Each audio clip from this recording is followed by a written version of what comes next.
Ted Bundy, the killer who escaped twice. Imagine arresting one of America's most wanted serial killers, only to watch him escape. Now imagine it happens a second time. Those two escapes allowed Ted Bundy to continue committing violent crimes before police finally caught him for good. His case shocked the United States, exposed serious flaws in law enforcement, and became one of the most infamous criminal investigations in modern history. This is the story of Ted Bundy, his crimes, his daring escapes, and the investigation that finally brought him to justice. Chapter 1. A Charming Stranger, 0:45, Archival Footage, 1970s America College Campuses. Busy city streets. Smiling families. Narrator. In the early 1970s, young women began disappearing across the Pacific Northwest. At first, investigators believed the cases were unrelated. There was little physical evidence, and police departments often worked independently, making it difficult to identify patterns across state lines. Meanwhile, one man appeared to blend effortlessly into everyday life. Ted Bundy was intelligent, well-spoken, and outwardly charismatic.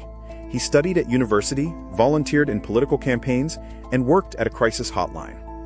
To those who knew him, he didn't fit the image many people had of a violent criminal. That assumption would prove dangerously misleading. Chapter 2. The Disappearances. 2 o'clock. Map of the United States, Washington. Oregon, Utah, Colorado, Idaho, California. Narrator witnesses repeatedly described an attractive young man with his arm in a sling or cast. He would politely ask women for help loading books or carrying items to his Volkswagen Beetle. Investigators later concluded that Bundy sometimes used these requests to lower victims' suspicions before abducting them.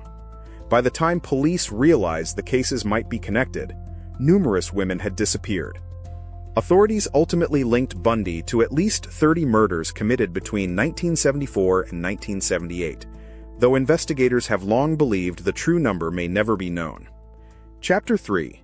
The First Arrest, 3:30. Everything changed on an August night in 1975. A Utah Highway Patrol officer stopped Bundy's Volkswagen during a routine traffic stop. Inside the vehicle, officers found suspicious items, including handcuffs, a crowbar, rope, and a ski mask. Although these items alone didn't prove murder, investigators soon connected Bundy to an attempted kidnapping in Utah. He was arrested, convicted of aggravated kidnapping, and later charged with murder in Colorado. For investigators, it seemed the nightmare was over. It wasn't. Chapter 4. The First Escape, 4:40, June 1977. Bundy chose to represent himself in court. That decision gave him access to the courthouse law library, with relatively little supervision. One afternoon, while left alone, Bundy walked to an open window. Without warning, he jumped from the second floor. Despite the fall, he escaped into the surrounding mountains. For 6 days, police searched forests, hiking trails, and remote cabins before finally recapturing him. Most people believed there was no chance he could escape again. They were wrong. Chapter 5. The Second Escape, 5:50. While awaiting trial, Bundy secretly spent weeks cutting a hole through the ceiling of his jail cell. He even lost weight so he could squeeze through the opening. Late on the night of December 30th, 1977, he climbed into the crawl space above his cell. He entered the jailer's apartment while it was empty, changed into civilian clothes, and simply walked out the front door. The escape wasn't discovered until hours later.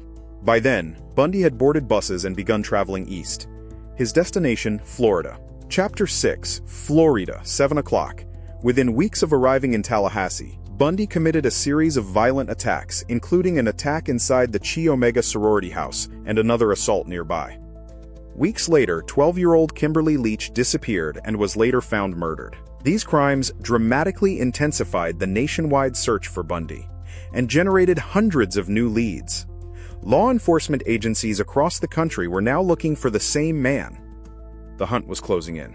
Chapter 7. The Final Capture, 8 o'clock. On February 15, 1978, a Pensacola police officer noticed a suspicious car driving without its headlights. When the officer attempted to stop the vehicle, the driver tried to flee. After a brief pursuit and struggle, the driver was arrested. He initially gave officers a false name. Fingerprint analysis quickly revealed his true identity. Ted Bundy had finally been captured. This time, there would be no escape. Chapter 8. The Trill, 8:40. Bundy's murder trial became one of the first in America to receive extensive television coverage. Representing himself for much of the proceedings, he questioned witnesses and attempted to persuade the jury of his innocence. Prosecutors presented eyewitness testimony, forensic evidence, and bite mark comparison evidence, which was considered significant at the time. Today, forensic experts regard bite mark analysis with much greater caution because of concerns about its reliability. In July 1979, Bundy was convicted of murder and sentenced to death. He later received additional death sentences in separate cases. Conclusions: 930. Years later, shortly before his execution, Bundy confessed to numerous murders across several states. Even then, investigators believed he withheld information, leaving some cases unresolved. On January 24, 1989, Ted Bundy was executed at Florida State Prison.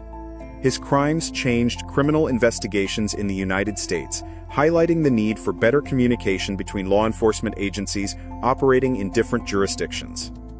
But perhaps the most important lesson from this case is this: behind every headline, every investigation, every courtroom, were real people whose lives were taken far too soon.